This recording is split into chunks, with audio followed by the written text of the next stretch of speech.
What's up, everyone? Welcome back to FLUTI, the FLUTI seeding tournament hosted right here on Dapple Productions. My name is Het and I'm joined by no other than Bio, my famous RSL finals caster friend, now also doing the final single elimination set of FLUTI 4 Division as the top of Splatoon. We're going to start it off with New Generation against Frostburn, but first off, Bio, how are you tonight? Well, tonight for you, I am in the States, so it's only a little bit past midday. But yeah, I'm having a blast here, especially as we move in here to, like you said, the second half of the tournament. This single elimination bracket is going to pit some of the best teams to come out of this tournament after those grueling 5 to 6 sets of groups, and we're gonna see them duke it out and just have them fight over that FLUTI crown, that fast FLUTI crown. And it's all going to start in this round one. We're going to be showing you the match between New Generation and Frostburn. Two definitely very strong teams that have shown their mettle for the past, two and a half hours. And it's all going to start here on our first map, Tower Control Mako, or like you say, Hat, Mako. So tell me, what do you think we might be seeing here? Well, first off, I think we're going to see one of the most classic Splatoon 2 maps, and in my opinion, also one of the best Splatoon 2 maps. It's really stood the test of time. With Frostburn and New Generation, it's going to be interesting. I know Frostburn a little bit better than the New Generation, especially since some of my friends are in Frostburn, I believe. But I'm waiting for a very interesting match. If you look back at the group stage, if you look at Frostburn, if I can type. Frostburn only lost one set, and if I have to look it up, there was only lost one set to Bad Question Mark, who also advanced, was the only team in their group to have won everything. So they only lost that one set. New Generation, however, has won every single set. However, there were 2 buys in that thing. I think 2 teams were not able to play, or they were eliminated. I see. Oh no, sorry. There was 1 buy. Yeah, there was 1 buy in that group. Okay.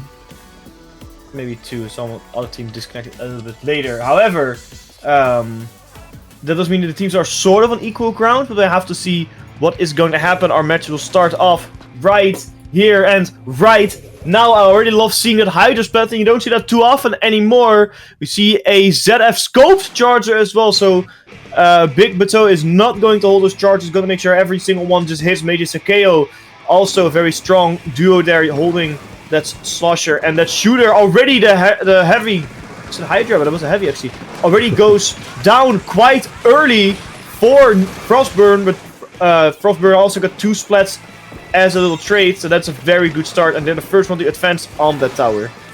Yeah, we're seeing a really scrappy fight here in mid. Just a lot of trades, but it does seem like Frostburn is going to start taking the lead a little bit. If they can get that pick onto the trash on the bottom right, they do, but not without losing 2 of Frostburn. We're starting to set up a nice push off of their picks, but this Tri-Slosher and these dualies with that Tacticooler are pushing up really aggressively into Frostburn's personal space, and we already see them threatening that first checkpoint, possibly taking it with a lot of aggression, as they already farm another Tacticooler and keep on going. This tower is not showing any signs of stopping. It's a trade, no backline on either side, but New Generation has that crab tank. It is going to stall a lot and get some picks onto the shooters, but still, Frostburn managed to wipe out most of New Generation's team. They're going to come back quickly with that Tacticooler, but that is going to be the end of New Generation starting push.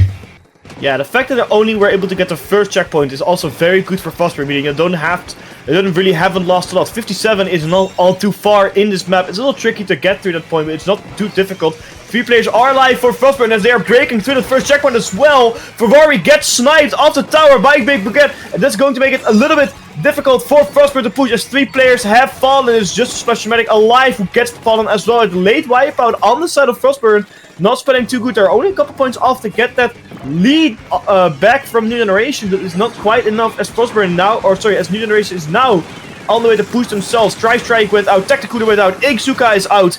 We see a crab tank on the field as well. They're throwing out every single stop they have just to make sure the second checkpoint is secured. But it doesn't look like it's going to be secured, as Frostburn is also throwing out all the stops to defend that checkpoint. Reset the tower, and now it is their turn to push with 2-player advantage.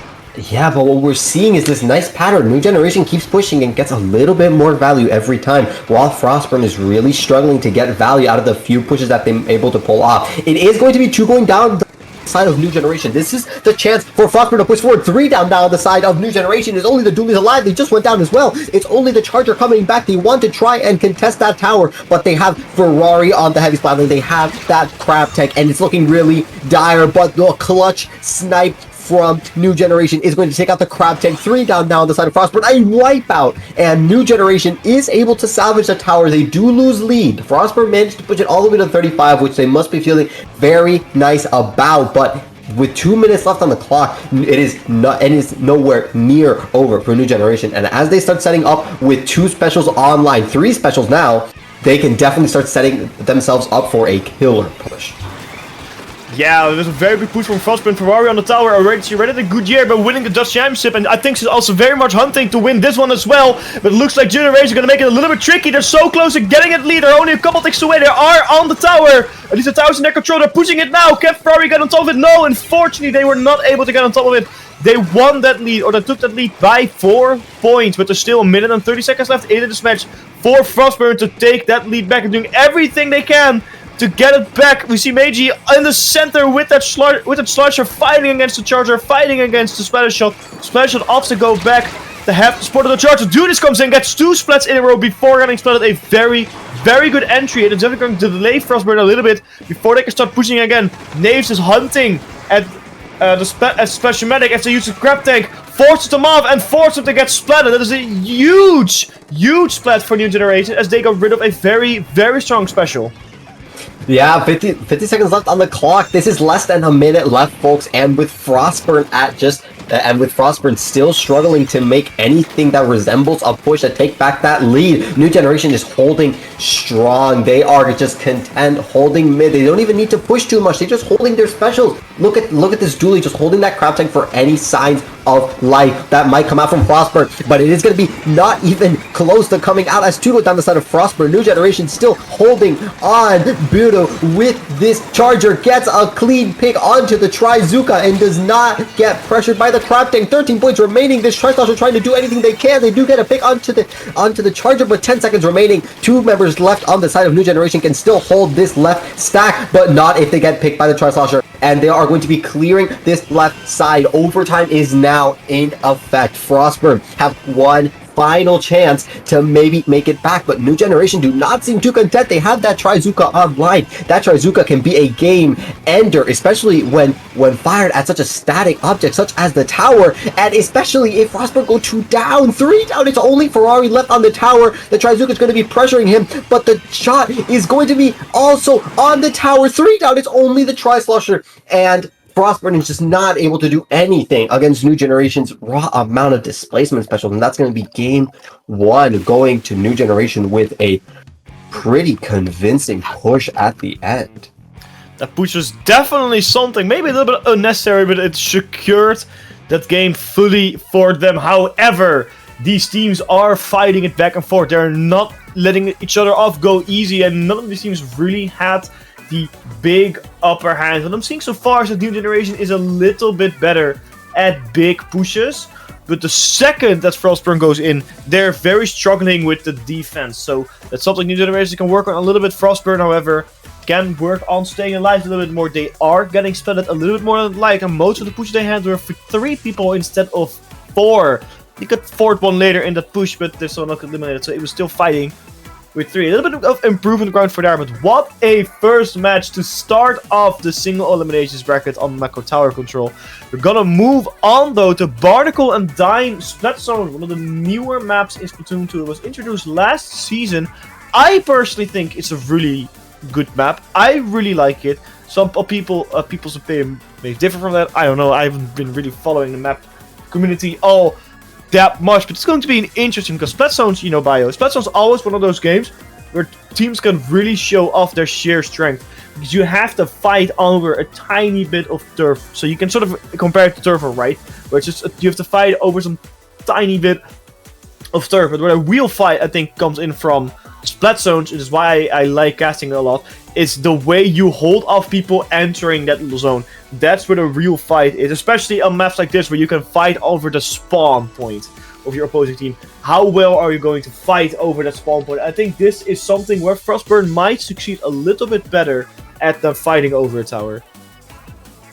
Yeah, honestly, on a Splat Zones map, it's definitely going to be a huge change of pace compared to that tower. It's going to reward more stable, more stally playstyles, since you're just holding on to that zone and you don't really need to push as far ahead as that tower. Tower really incentivizes those snowbally playstyles that honestly New Generation was a little bit more adept at, as we saw them, you know, with some of those more aggressive weapons. But Frostburn could definitely have a nice edge here. That that heavy spotting with that wave breaker could be really useful.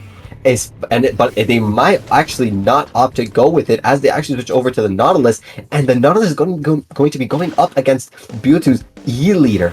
That's going to be a rough matchup. E-Leader on some of these spots on the map is extremely impressive just due to how the maps are designed, but Nautilus has been seeing a bit of renewed life in it, as some players, some dedicated players have decided to really show off what it can do. But we're already seeing the power of New Generation's backline. As 2 go down, the Zuka threatens even more picks, and Frostburn is just quickly forced off of the zone. They go 3 down. It's only the Nautilus left alive. It's going to be pounced on by the rest of the members of New Generation, and without skipping a beat, New Generation's already set up on Frostburn's top left.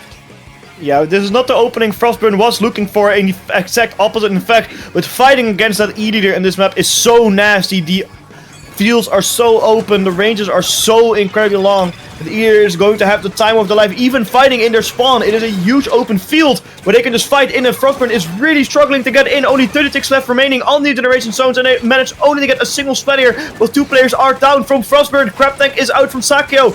Will it be enough though? They have to pressure away that E-Leader. Notches are going to do much about it. This Crab Tank is the one to be forced to get away. And Luke's forced back a little bit, but they have to push him with only 6 ticks remaining onto the zone. Can they neutralize him with 2 players down? I don't think they can. And with that, New Generation with a clean 102-0 knocks out Frostburn off the FLUTI final stage. That was definitely a very different team compared to what we saw in that Mako Tower game. They had renewed life. They were committed to knocking out this set with a passion, and that is exactly what we saw. Zero Naka coming up from New Generation to not only secure their place in the next round of the single elimination bracket, but also sending Frostburn home. And, you know, fantastic run, but New Generation proved that they are hungry for this FLUTI win. They definitely are. They want to be the New Generation, to lead FLUTI into the new direction, to lead Platoon into a faster future. But that either, like I said, on Barnacle time, that's not something you wanted to fight. And it was shown exactly right there, the backbone of the team. It was mainly like a support weapon as well, and that scenario, but just the fact that you know, as a Frostburn player, there is literal death looking at you at the other side of the map, and there's almost nothing you can do about it. There's barely any cover. There's nowhere to run, really, because you have 3 other racing team members in Generation just coming back at you. I really don't think there was a whole lot of Frostburn could do, even after I said I do think if they had more range, they were able to maybe fight a little bit better, because the E-Leader was causing so many problems. But yeah, it's a shorter run for Frostburn than I imagined they would have, but still excellent from Frostburn to making it into the final stage. Because just remember, getting into the S division in itself is already something for FLUTI, but also making it into the tournament's final stage, that's also not a stretch. That is still a very good task, because only 2 teams of every group go to that final stage. So I want to give a big congratulations to Frostburn for making it so far. Unfortunately, got knocked out earlier than I would have liked, but That's Splatoon for you. That's happened sometimes. I think we're going on to a small break for our next set, so get some popcorn because it's only going to be better from here on out.